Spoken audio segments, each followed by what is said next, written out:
വളരെ പ്രധാനപ്പെട്ട ഒരു ആലോചനാ യോഗമാണ് നമ്മളിപ്പോൾ ഇവിടെ ചെയ്യുന്നത്. നമ്മുടെ ജില്ലയെ സംബന്ധിച്ചിടത്തോളം കണ്ണൂർ റെയിൽവേ സ്റ്റേഷൻ്റെ വികസനം എന്നത് ജില്ലയിലെ പൊതുവായിട്ടുള്ള വികസനത്തിൻ്റെ ഏറ്റവും പ്രധാനപ്പെട്ട ഘടകമാണ്. ഒരുപക്ഷെ കേരളത്തിലെ അപൂർവം ജില്ലകൾക്ക് മാത്രം അവകാശപ്പെടാൻ വേണ്ടി കഴിയുന്ന വിധത്തിൽ തിരുവനന്തപുരം പോലെയോ കൊച്ചി പോലെയോ നാളെ വളർന്ന് വികസിക്കേണ്ട ഒരു ജില്ലയാണ് കണ്ണൂർ ജില്ല. നാടിൻ്റെ വികസനത്തിന് എന്തെല്ലാം ഘടകങ്ങൾ ആവശ്യമുണ്ടോ ആ ഘടകങ്ങളെല്ലാം ഏറ്റവും ഫലപ്രദമായ വിധത്തിൽ ഒത്തുചേർന്നിട്ടുള്ള ജില്ലയാണ് നമ്മുടെ ജില്ല. കണ്ണൂരിൽ നമുക്കറിയാം എയർപോർട്ടുണ്ട്. സീപോർട്ട് അക്ഷരാർത്ഥത്തിൽ എങ്ങനെയാണ് ഉണ്ടാവുക എന്നുള്ളത് വരാൻ വേണ്ടി പോവാണ്. മറ്റ് ടൂറിസം മേഖലയുമായി ബന്ധപ്പെട്ടുകൊണ്ടുള്ള എല്ലാ സാധ്യതകളുണ്ട്. മലകളുണ്ട്, പുഴയുണ്ട്, കടലുണ്ട്. ഏഷ്യയിലെ തന്നെ ഏറ്റവും വലിയ ബീച്ചുണ്ട്. ടൂറിസം മേഖലയിലുള്ള വലിയ വികസന സാധ്യതകൾ. എയർപോർട്ടിൻ്റെ സാധ്യത എന്ന് പറയുമ്പോൾ യഥാർത്ഥത്തിൽ കണ്ണൂർ എയർപോർട്ട് ഇതിനകം വലിയ നിലയിൽ വികസിക്കേണ്ടതായിരുന്നു. കൊച്ചി എയർപോർട്ട് എന്ന് പറയുന്ന പൊതുമേഖലയിലുള്ള എയർപോർട്ടാണ്. സർക്കാരിന്റെ നിയന്ത്രണത്തിലുള്ള എയർപോർട്ടാണ്. ഇന്ത്യ രാജ്യത്ത് ഏറ്റവും കൂടുതൽ ലാഭമുണ്ടാക്കുന്ന എയർപോർട്ടാണ് കൊച്ചി എയർപോർട്ട്. അതേ മാതൃകയിൽ തന്നെയാണ് നമ്മൾ കണ്ണൂർ എയർപോർട്ട് ഉണ്ടാക്കിയത്. ആ കണ്ണൂർ എയർപോർട്ട് കൊച്ചി എയർപോർട്ട് പോലെ തന്നെ വികസിക്കാൻ വലിയ സാധ്യതയുള്ള എയർപോർട്ടാണ്. വിദേശ വിമാന കമ്പനികൾ ഇവിടെ വരാൻ വേണ്ടി എത്രയോ കമ്പനികൾ അപേക്ഷ കൊടുത്ത് നിൽക്കുകയാണ്. പക്ഷെ വരാൻ അനുവാദമില്ല. ആ വിദേശ വിമാന കമ്പനികൾക്ക് നമ്മുടെ രാജ്യത്ത് നിന്ന് ഈ എയർപോർട്ടിൽ നിന്ന് ഓപ്പറേറ്റ് ചെയ്യണമെങ്കിൽ പോയിന്റ് ഓഫ് കോൾ പദവി കിട്ടണം. ആ പദവിക്ക് വേണ്ടി നമ്മൾ കുറേ കാലമായി പറഞ്ഞുകൊണ്ടിരിക്കുകയാണ്. പക്ഷേ കേന്ദ്ര ഗവൺമെൻറ് അനുവദിക്കുന്നില്ല. കേന്ദ്ര ഗവൺമെൻറ് പറയുന്ന ന്യായമല്ല. പോയിന്റ് ഓഫ് കോൾ പദവി ലഭിച്ചു കഴിഞ്ഞാൽ വിദേശ വിമാന കമ്പനികൾ ഈ മേഖല കൈയടക്കും. അതുകൊണ്ട് ഇന്ത്യൻ കാരിയേഴ്സിനെ നിങ്ങൾക്ക് ഉപയോഗിക്കാം. ഇതാണ് പറയുന്നത്. ശരി, നമുക്ക് പ്രശ്നമില്ല. അങ്ങനെയാണെങ്കിൽ എയർ ഇന്ത്യ ആവശ്യത്തിനുള്ള ഓപ്പറേഷൻ നടത്തിക്കോട്ടെ. ഇവിടുന്ന് വിദേശ രാജ്യങ്ങളിൽ എത്രയോ ഡിമാൻഡുണ്ട്. നിങ്ങൾ ഇപ്പോൾ കേരളത്തിലെ എയർപോർട്ടുകളിൽ ഗൾഫ് രാജ്യങ്ങളിൽ യാത്രയും ഏറ്റവും കൂടുതൽ റേറ്റ് വരുന്ന കണ്ണൂർ എയർപോർട്ടിലാണ്. ഏറ്റവും കൂടുതൽ ഡിമാൻഡ് കൂടിയത്. പക്ഷെ ആവശ്യത്തിനനുസരിച്ച് ഫ്ലൈറ്റ് ഓപ്പറേറ്റ് ചെയ്യുന്നില്ല. വിദേശ വിമാന കമ്പനികളെ ഓപ്പറേറ്റ് ചെയ്യാൻ വേണ്ടി അനുവദിക്കുന്നില്ല. നമ്മുടെ സ്വദേശ വിമാന കമ്പനികളാണെങ്കിൽ ഇവിടെ ഓപ്പറേറ്റ് ചെയ്യുന്നില്ല. കാരണം അവരെ സമീപിക്കുക, അവർ പറയും ഞങ്ങൾക്ക് ആവശ്യമുള്ള കാരിയേഴ്സ് ഇല്ല, ആവശ്യമുള്ള വിമാനങ്ങളില്ല. ഇതിന്റെ ഫലമായി കേന്ദ്ര ഗവൺമെന്റ് അങ്ങേയറ്റം തെറ്റായ നിലപാട് സ്വീകരിക്കുന്നത് കൊണ്ടാണ് കണ്ണൂർ എയർപോർട്ട് കൊച്ചി എയർപോർട്ട് പോലെ വികസിച്ച് വരാത്തത്. യഥാർത്ഥത്തിൽ അങ്ങനെ വികസിക്കേണ്ട എയർപോർട്ടാണ്. അത്രയേറെ പൊട്ടൻഷ്യൽ ഉള്ള ഒരു എയർപോർട്ടാണ് കണ്ണൂർ എയർപോർട്ട്. അതിനെ സഹായിക്കുക എന്നുള്ള സമീപനമല്ല. എന്നൊരു സംശയവും നിങ്ങൾക്ക് വേണ്ട. കണ്ണൂർ എയർപോർട്ട് സർക്കാരിന്റെ നിയന്ത്രണത്തിലുള്ള എയർപോർട്ടല്ല. ഒരു അദാനിയുടെ എയർപോർട്ടായിരുന്നു എങ്കിലും ഒരു പ്രയാസവും കേന്ദ്ര ഗവൺമെന്റ് ഉണ്ടാവുകയായിരുന്നില്ല. 100 തവണ പോയിന്റ് ഓഫ് കോൾ ഇവിടെ കൊടുത്തിട്ടുണ്ടാവും. ഇതാണ് നയത്തിന്റെ പ്രശ്നം. ഇപ്പോ നമ്മൾ വിഴിഞ്ഞം പോർട്ട് ഉദ്ഘാടനം ചെയ്തു.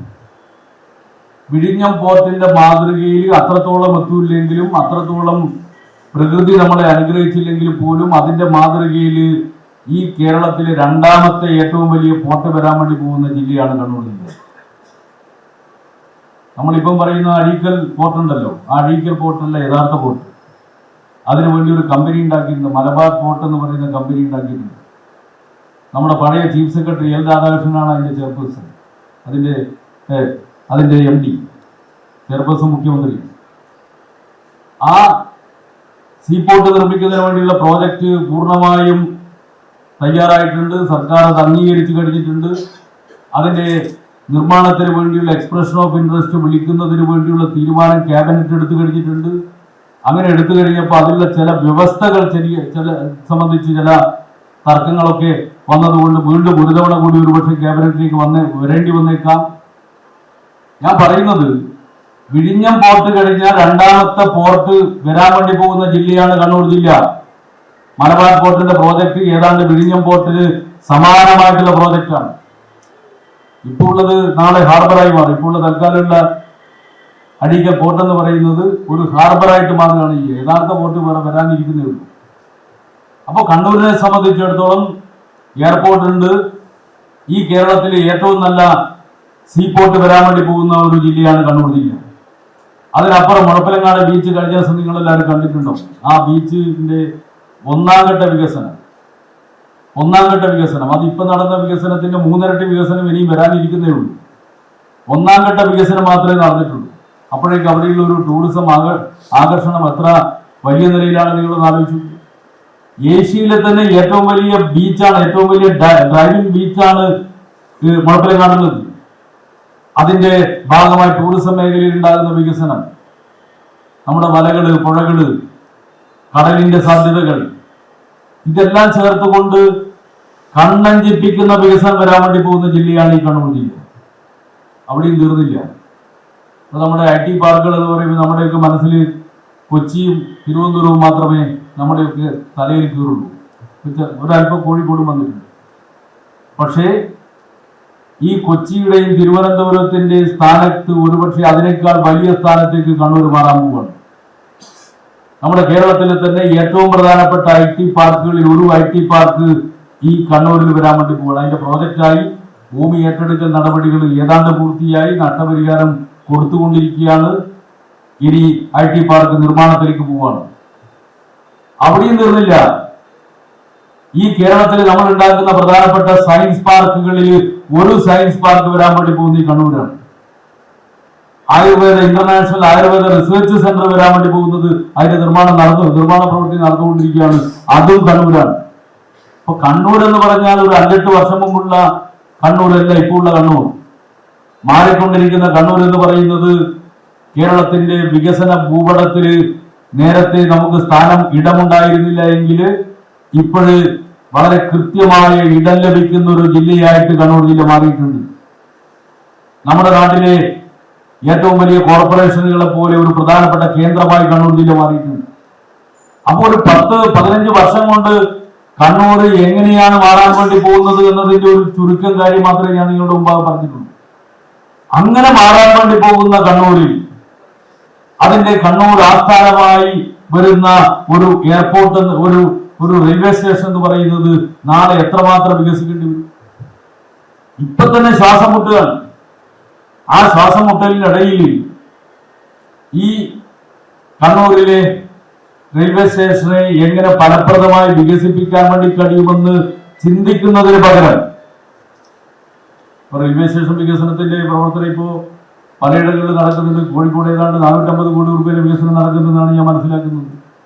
വിവിധ ഇടങ്ങളിൽ അത്തരത്തിലുള്ള വികസന പ്രവർത്തനങ്ങൾ, പ്രോജക്റ്റുകൾ, അതിന്റെ തീരുമാനങ്ങളൊക്കെ ആയി വരുന്നുണ്ട്. അതിനേക്കാൾ പ്രാധാന്യത്തോടെ വികസിക്കേണ്ട ഒരു റെയിൽവേ സ്റ്റേഷനാണ് കണ്ണൂർ റെയിൽവേ സ്റ്റേഷൻ. ഇപ്പൊ ചെയ്യുന്നത് ആ റെയിൽവേ സ്റ്റേഷന്, കണ്ണൂർ റെയിൽവേ സ്റ്റേഷന് ഇനി നാളെ ഒരു വികസനം ഉണ്ടാവില്ല. വികസനത്തിന് വേണ്ടി സ്ഥലം വേണമല്ലോ. ആ സ്ഥലം പൂർണ്ണമായി ഇവിടെ ചൂണ്ടിക്കാണിച്ചതുപോലെ 7 ഏക്കറിലേറെ 7.19 ഏക്കർ വികസിപ്പിക്കാൻ എവിടെയൊക്കെ സ്ഥലമുണ്ടോ ആ സ്ഥലം മുഴുവൻ ചുളുവിലക്ക് പാട്ടത്തിന് നൽകുകയാണ്. റെയിൽവേക്ക് പണമില്ല, പണം കണ്ടെത്താൻ വേണ്ടിയിട്ടാണെന്നാ പറയുന്നത്. റെയിൽവേക്ക് പണമില്ല എന്ന് പറഞ്ഞതിൽ 120 കോടി രൂപയോളാണ് ഇവിടുന്ന് വരുമാനം ഉണ്ടായത് കണ്ണൂർ റെയിൽവേ സ്റ്റേഷന് മാത്രം. റെയിൽവേക്ക് വരുമാനമില്ലാത്ത എല്ലാ പ്രശ്നം, ആ വരുമാനത്തെ ഫലപ്രദമായി ഉപയോഗിക്കാത്തതാണ് പ്രശ്നം. ആ വരുമാനം ഇതിലെ യാത്രക്കാരെ മനുഷ്യരായി കണ്ടുകൊണ്ട് കൈകാര്യം ചെയ്യാത്തതാണ് പ്രശ്നം. ഇപ്പൊ റെയിൽവേയുടെ ഒരു സ്ഥിതി നിങ്ങളൊന്ന് ആലോചിക്കട്ടെ. മുമ്പൊക്കെ ട്രെയിനിൽ യാത്ര ചെയ്യുന്ന സമയത്ത് AC ക്ലാസ് കയറിയ നിങ്ങൾക്ക് ഈ കഴുകിയ ബെഡ്റോൾ കിട്ടും, കഴുകിയ സാധനങ്ങൾ കിട്ടും, ഇല്ലേ? പക്ഷേ കൃത്യമായിട്ട് കഴുകിയത് കിട്ടും. എന്നാ ഇപ്പോഴോ നിങ്ങൾ നോക്കിക്കോ, എന്തെങ്കിലും ഭാഗ്യത്തിന് ഒരു തവണ കഴുകി കിട്ടിയാലായി. പിന്നെ കിട്ടുന്നത് വേറൊരാൾ ഉപയോഗിച്ച സാധനം മടക്കി പാക്കറ്റിട്ട് നമ്മുടെ മുമ്പിൽ കൊണ്ടുത്തരിക. ഇതൊക്കെ ഈ അടുത്ത കാലത്ത് സംഭവിച്ചുകൊണ്ടിരിക്കുന്നതാണ്. നമ്മൾ എം പിമാർ ശക്തമായി ഇടപെടുന്ന വിഷയമാണ്. ഞാൻ മനസ്സിലാക്കുന്നത് ശിവദാസൻ എം പി ഇത് സംബന്ധിച്ച് പാർലമെന്റിൽ ഒരു തവണ ചോദിച്ചു. അപ്പൊ പാർലമെന്റിൽ നിന്ന് മന്ത്രി എന്ന് സംബന്ധിച്ചിരിക്കുക 3 തവണ കഴിഞ്ഞിട്ട് കഴുകുന്നുള്ളൂ എന്ന് ആലോചിച്ച് നോക്കണം. കോവിഡും പകർച്ചവ്യാധികൾ രോഗമൊക്കെയുള്ള സമയമാണ് ഒരാൾ ഉപയോഗിച്ചുകൊണ്ടിരിക്കുന്ന ബെഡ്ഷീറ്റ് മറ്റൊരാൾക്ക് കൊടുക്കുകയാണ്. ഇത് ആരോ ഉപയോഗിച്ച് നമുക്കാർക്കും അറിയില്ല. തുറക്കുന്ന സമയത്ത് അതിൻ്റെ അകത്ത് മുടിയുണ്ടാവും, പലതും ഉണ്ടാവും. ഇന്ത്യയുടെ ചരിത്രത്തിൽ ഇങ്ങനെ ഒരു അവസ്ഥ ഉണ്ടായിട്ടില്ല. മനുഷ്യനെ കാണാത്ത റെയിൽവേ. ഇതെന്തിനാ ഇങ്ങനെ ചെയ്യുന്നത്? ചെറിയ തുകക്ക് കോൺട്രാക്ട് കൊടുത്തിട്ട് ഇതിന്റെ പിന്നിൽ നടക്കുന്നത് കൊടിയ അഴിമതിയല്ലേ? ചരിത്രത്തിൽ എപ്പോഴെങ്കിലും ഇങ്ങനെ ഉണ്ടായിട്ടുണ്ടോ? ഒരു പ്രയാസമില്ലാതെ നമ്മൾ ആരും എന്നിട്ട് അതിനോട് പ്രതികരിക്കാതിരിക്കുകയാണ്. നമ്മൾ ആരും അതിനുള്ള കാശ് കൃത്യമായിട്ട് വാങ്ങുന്നുണ്ട്. ഇപ്പൊ വന്ദേ ഭാരത് നിങ്ങളോട് യാത്ര ചെയ്തു, സ്റ്റാർ ഫുഡ് കൊടുക്കണമെന്ന വ്യവസ്ഥ. സ്റ്റാർ ഫുഡ് എന്നാ നമുക്ക് കിട്ടുന്ന ഭക്ഷണം ഏതാ? നമ്മൾ അനുഭവിച്ചല്ലേ. ആ കൊച്ചിയിലുള്ള ഏതോ ഒരു പുറപ്പുറത്തുണ്ടാക്കിയിട്ടുള്ള ആ ഭക്ഷണം എങ്ങനെ ഉണ്ടാക്കുന്നത് കണ്ടപ്പോഴാണ് ഞാനിങ്ങനെ ചിന്തിച്ചു, പടച്ചോനെ ഇതാണല്ലോ ഇത്രയും ദിവസം കഴിച്ചു പോയത്. നമ്മളെല്ലാവരും യാത്ര ചെയ്യുക ഈ വന്ദേ ഭാരത് എന്ന് പറഞ്ഞാല് ഇങ്ങനെ വലിയ സംഭവമായിട്ട് കൊണ്ടുവന്ന ട്രെയിനല്ലേ. അപ്പൊ അതിൽ വൃത്തിയുള്ള ഭക്ഷണമായിരിക്കുന്നത് നമ്മൾ ധരിക്കുന്നത്. പക്ഷെ കഴിച്ചുപോയി. പിന്നീട് ചാനലുകളിൽ വാർത്ത വന്നപ്പോഴാണ് നമ്മൾ മനസ്സിലാകുന്നത് കൊച്ചിയിലുള്ള ഏതോ ഒരു വൃത്തികെട്ട ഒരു ഹോട്ടൽ എന്ന് പറയാൻ കഴിയില്ല, ഏതോ ഒരു സ്ഥലത്ത് കൊണ്ടുപോയിട്ട് അവിടെ ഏതോ ഒരു ഇടയിൽ കൊണ്ടുപോയിട്ട് ഇങ്ങനെ അടുക്ക് ചാലിൽ കൊണ്ടുപോയിട്ട് ഭക്ഷണം ഉണ്ടാക്കുന്ന പോലുള്ള ഒരു സ്ഥലമില്ലേ അവിടെ. ആ റിപ്പോർട്ട് വളരെ നിങ്ങൾ കേട്ടില്ല. അതിൻ്റെ ഉള്ളിൽ കയറുമ്പോൾ ഈ അടുക്ക് ചാല് തുറന്നു കിടക്കുകയാണ്. എന്നിട്ട് നാറിയിട്ട് അതിന് അകത്ത് കയറാൻ പറ്റുന്നില്ല. ഭക്ഷണം ഉണ്ടാക്കി കെട്ടിവെച്ചിട്ട് നല്ല മനോഹരമായി കെട്ടിവെച്ചിട്ടുണ്ട്. വന്ദേ ഭാരത് എന്ന് പറഞ്ഞ് പാക്ക് ചെയ്ത് വെച്ചിട്ടുണ്ട്. എന്തൊരവസ്ഥയാണെന്ന് ആലോചിച്ച് നോക്കണം. നമ്മുടെ റെയിൽവേ മാറിയ ഒരു മാറ്റം നിങ്ങൾ നോക്കണം. എത്ര വൃത്തിയിൽ ഉണ്ടായിരുന്നതാണ്. വിമർശനങ്ങൾ കുറെ ഉണ്ടാവും, പക്ഷെ ഇമാതിരി സ്ഥിതി ഉണ്ടായിരുന്നു. എന്തും വിറ്റ് കാശുണ്ടാക്കുക. ഭക്ഷണത്തിന് വേണ്ടി കൊടുക്കുന്ന തുക എത്രയാ നോക്കോ. വന്ദേ ഭാരതിന് ടിക്കറ്റ് ബുക്ക് ചെയ്യുന്ന സമയത്ത് ഭക്ഷണത്തിന് വേണ്ടി ഭക്ഷണം വേണമെങ്കിൽ പ്രത്യേകമായിട്ട് അതിൻ്റെ അകത്ത് ബുക്ക് ചെയ്യണം. ബുക്ക് ചെയ്യുമ്പോൾ നിങ്ങൾ കൊടുക്കുന്ന പൈസ എത്രയാ? അത് ഉൾപ്പെടെ ചേർത്തിട്ടാണ് ഇവന്റെ ടിക്കറ്റ്. എന്നിട്ട് ആ തുക ഉപയോഗിച്ചുകൊണ്ട് ഭക്ഷണം ഉണ്ടാക്കാൻ വേണ്ടി ടെൻഡർ കൊടുക്കും. ചെറിയ തുക ടെൻഡർ കൊടുക്കും, വലിയ തുകക്ക് ടെൻഡർ കൊടുക്കും. എന്നിട്ട് അതിൻ്റെ അകത്ത് ഒരല്പം എന്തെങ്കിലും ചെയ്യാണ്ട് ഇമാതിരി പണിയെടുക്കും. അല്ലെങ്കിൽ റെയിൽവേ ശക്തമായി ഇടപെടില്ലേ? എന്തുകൊണ്ടാണ് ഇമാതിരി പണിയെടുക്കുമ്പോ അതിൽ ഇടപെടാതിരിക്കുന്നുകൊണ്ടാണ്? ഇതൊന്നും അറിയാത്തോണ്ടാ ഇടപെടാതിരിക്കുന്നതിന്റെ കാരണം ഇതിന്റെ പിന്നിലെല്ലാം കൊടിയ അഴിമതിയുണ്ട് എന്നുള്ളതാണ്. ഇങ്ങനെ ഒരു തവണ കഴുകിയ ബെഡ്ഷീറ്റ് അത് ഇനിയും ഉപയോഗിക്കാം. 3 തവണ ഉപയോഗിച്ചുകൊടുക്കാം. 30 തവണ ഉപയോഗിച്ചില്ലെങ്കിൽ നമുക്ക് കിട്ടുന്നുണ്ടാവും. 3 തവണ ഉപയോഗിക്കാൻ വേണ്ടി അനുമതി ഉണ്ടെന്ന് പറയുന്നതിന്റെ അർത്ഥം ഇത് 4ാമത്തെ തവണയാണ് 5ാമത്തെ തവണയെന്ന് ആർക്കും മനസ്സിലാക്കാൻ. 30 തവണ ഉപയോഗിച്ചായിരിക്കും എന്റെ അടുത്തെത്തുന്നുണ്ടാവും. ഒരു പുതിയൊരെണ്ണം കിട്ടണമെങ്കിൽ എത്ര ദിവസം കാത്തിരിക്കണം? എനിക്കിപ്പോ കഴിഞ്ഞ ഒരു ഇതിനിടയിലുള്ള യാത്രകളിൽ ഒരു ദിവസം പോലും പുതിയ കിട്ടിയിട്ടില്ല, അലക്കി കിട്ടിയില്ല. ആരോ ഉപയോഗിച്ച സാധനം നമ്മൾ വിചാരിക്കുന്ന ഏറ്റവും നല്ലതാണ്. ഈ പാക്കറ്റിലൊക്കെ ഇട്ട് പിന്നെ ആ ബ്രൗൺ കളറുള്ള പാക്കറ്റിൽ തരുന്നത് കാണുമ്പോൾ നമ്മൾ വിചാരിക്കുന്നത് ഇതൊക്കെ നല്ല കഴുകി വൃത്തിയാക്കി തരുന്നതാണ്. അല്ല, അത് ഉടനെ തന്നെ ആൾ എഴുന്നേറ്റ് പോകുന്ന ഉടനെ തന്നെ ആ കെയർടേക്കർമാർ വന്നിട്ട് ഉടനെ തന്നെ ഈ സാധനം നല്ല വൃത്തിയിൽ മടക്കുന്നതാണ്. മടക്കി വെക്കുന്നത്. നേരത്തെ അങ്ങനെയല്ല, ചുരുട്ടിക്കൂട്ടി ഇടല്ല. ഇപ്പൊ വൃത്തി മടക്കുകയില്ല. മടക്കി വൃത്തിയാക്കി അടുത്ത പാക്കറ്റിൽ തരും, അടുത്ത യാത്രക്കാരനെ കൊടുക്കാൻ. ഇതാ ഏർപ്പാട്. ഇങ്ങനെ നമ്മുടെ റെയിൽവേ സംവിധാനം എന്ന് പറയുന്നത് യാത്രക്കാരെ ലക്ഷ്യം വെച്ചുകൊണ്ടല്ല, പണം ഉണ്ടാക്കുന്നതിന് വേണ്ടിയുള്ള ഒരു സംവിധാനമാക്കി മാറ്റുകയാണ്. ഇതിനെതിരായി നമ്മൾ പ്രതികരിക്കേണ്ടത്.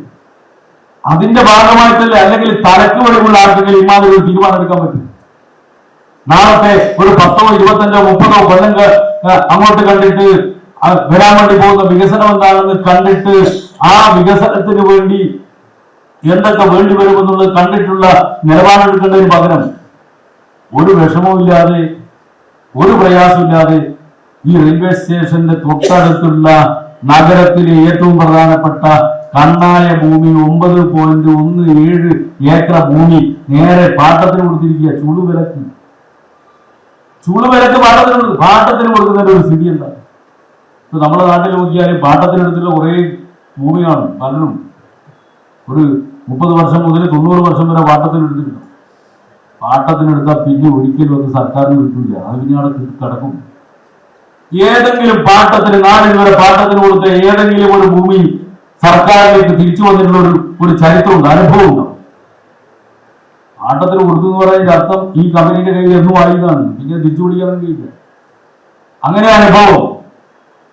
അപ്പൊ എല്ലാ കാലത്തേക്കും സ്വകാര്യ കമ്പനിയുടെ കൈകളിലേക്ക് ഈ നഗര ഹൃദയത്തിലെ ഏറ്റവും പ്രധാനപ്പെട്ട ഭൂമി കൈമാറ്റം ചെയ്യുക എന്നുള്ള ലക്ഷ്യമാണ് ഇതിന്റെ പിന്നിൽ അഴിമതിയുണ്ട്, വെറുതെ ചെയ്യുന്നൊന്നല്ല. ഇതിന്റെ പിന്നിൽ വേറെ ചില താല്പര്യങ്ങളുണ്ട്. ആ താല്പര്യത്തിനെതിരായി നമുക്ക് രംഗത്ത് വരാൻ വേണ്ടി കഴിയണം. ഇതൊരു നിസ്സാരമായിട്ടുള്ള പ്രശ്നമായിട്ട് കാണുകയല്ല വേണ്ടി, ഇത് ശക്തമായി കണ്ണൂരിലെ ജനങ്ങളായ ഒറ്റക്കെട്ടായി ശക്തമായി രംഗത്ത് വരേണ്ട ഒരു വിഷയമാണ് ഈ വിഷയം. നമ്മുടെ നാടിന്റെ വികസനം, ഈ വികസനം മുഴുവൻ വരുന്ന സമയത്ത് കണ്ണൂർ റെയിൽവേ സ്റ്റേഷൻ എത്രമാത്രം വികസിക്കണം. ഇപ്പൊ തന്നെ ശ്വാസം മുട്ടുകയാണ്. ഇനി വരാൻ വേണ്ടി പോകുന്ന അതിവേഗ ട്രെയിനുകളാണ് എന്നാണ് പറയുന്നത്. വന്ദേ ഭാരത് ഇനി സ്ഥിരമായി ഓടിക്കാൻ വേണ്ടി പോവാണെന്നാണ് പറയുന്നത്. ഇനി എവിടെ ഓടിക്കാനാ? ഓടിച്ച യാത്രക്കാരെ എവിടെ ഇറങ്ങാൻ? സ്റ്റാമ്പേഡ് ഉണ്ടാവില്ല. എന്തൊക്കെ ചെയ്യാൻ വേണ്ടി കഴിയും? ഇപ്പൊ സാമ്പത്തികമായിട്ട് ബാധ്യതയല്ല എന്ന് പറയും, അല്ലെങ്കിൽ റെയിൽവേക്ക് കൂടുതൽ തുക കണ്ടെത്തണം എന്ന് പറയും. അതൊക്കെ കണ്ടെത്താൻ വേണ്ടി ഭൂമി വെച്ച് കഴിയും. എന്തൊക്കെ ചെയ്യാൻ പറ്റും? വേണമെങ്കിൽ ഇപ്പൊ റെയിൽവേ എന്ന് പറയുന്നത് ഒരു കമ്പനിയല്ലേ ഇപ്പോൾ, അല്ലേ? റെയിൽവേ ഇപ്പൊ കമ്പനിയല്ലേ. ഈ റെയിൽവേക്ക് ഇഷ്ടംപോലെ കടമെടുത്തു. കടമെടുക്കുന്നതിന് തടസ്സം, കടമെടുത്തിട്ട് വേണമെങ്കിൽ ഈ കണ്ണൂർ റെയിൽവേ സ്റ്റേഷന്റെ പരിസരത്തുള്ള ഇത്രയും സ്ഥലം ഉപയോഗിച്ചുകൊണ്ട് നല്ല 4ാമത്തെ പ്ലാറ്റ്ഫോമും സ്ഥലം ഉണ്ടാക്കിയിട്ട് അതിന്റെ മേലെ, ഇപ്പൊ പ്ലാറ്റ്ഫോമിന്റെ മേലെ എങ്ങനെയാ? പ്ലാറ്റ്ഫോമിന്റെ മേലെ വെറുതെ ഷീറ്റിട്ട് കിടക്കേണ്ടി, അതിന് പകരം അതിന്റെ മേലെ നല്ല ഒരു 5 സ്റ്റോറി 4 സ്റ്റോറി ബിൽഡിംഗ് ഉണ്ടാക്കിയിട്ട് അത് കമേഴ്സ്യൽ പർപ്പസിന് കൊടുത്താൽ പോലെ റെയിൽവേ വികസനം നടക്കും, മേലെ ഈ പറയുന്ന കമേഴ്സ്യൽ ആക്ടിവിറ്റി നടക്കും. എന്താ പ്രശ്നം? അത് റെയിൽവേക്ക് തന്നെ ചെയ്തൂടെ? അതിനുവേണ്ടി കടം കെട്ടൂലേ? ഇങ്ങനെ ലഭ്യമായിട്ടുള്ള ഭൂമി വ്യത്യസ്ത രീതിയിൽ ഉപയോഗിക്കാൻ വേണ്ടി കഴിയും. അങ്ങനെ ഉപയോഗിക്കുന്നത് സംബന്ധിച്ച് ചർച്ച ചെയ്യുന്നതിന് പകരം കയ്യിലുള്ള ഭൂമി വിറ്റിട്ട് അത് ചുളുവിലക്ക് കൊടുത്തിട്ട് കാശുണ്ടാക്കുക എന്ന് പറയുന്നത് നാടിന്റെ താല്പര്യാർത്ഥമല്ല. അതുകൊണ്ട് ഞാൻ കൂടുതൽ കാര്യങ്ങളിൽ കടക്കുന്നില്ല. നമ്മുടെ നാടിന്റെ റെയിൽവേ വികസനത്തെ പൂർണ്ണമായും ഇല്ലാതാക്കുന്ന തീരുമാനമാണ് ഇതിലൂടെ വന്നിട്ടുള്ളത്. ഇതിനെതിരായി ശക്തമായി നമ്മൾ പ്രതികരിക്കേണ്ടതായിട്ടുണ്ട്. ഇതിനെതിരായി റെയിൽവേ യാത്രക്കാരുടെ ഫോറമുണ്ട്, അതിന്റെ ആളുകളുണ്ട്, അവരെ എല്ലാം ബന്ധപ്പെടേണ്ടതായിട്ടുണ്ട്, നാളെ വരേണ്ടതായിട്ടുണ്ട്. ഇത് ഞാൻ നേരത്തെ പറഞ്ഞിട്ടുള്ള ഭാവി വികസനം, വിവിധ മേഖലകളിൽ ഉണ്ടാകുന്ന വികസനം, ആ വികസനത്തിനെല്ലാം ശക്തി പകരേണ്ട വളരെ പ്രധാനപ്പെട്ട ഒരു കേന്ദ്രമാണ് നമ്മുടെ റെയിൽവേ സംവിധാനം. ഇതൊക്കെ നമുക്കറിയാം. അതുകൊണ്ടാണ് കേരളയിൽ നമ്മൾ പറഞ്ഞത്. കേരളത്തിന്റെ ആവശ്യമായിരുന്നു. കേരളയിൽ വന്നിട്ടുണ്ടെങ്കിൽ ഇതിൽ വലിയ പ്രശ്നങ്ങൾ പരിഹരിക്കാൻ വേണ്ടി കഴിയുന്നു. നമ്മുടെ നാടിന്റെ യാത്രാ പ്രശ്നം ചെറുതല്ല.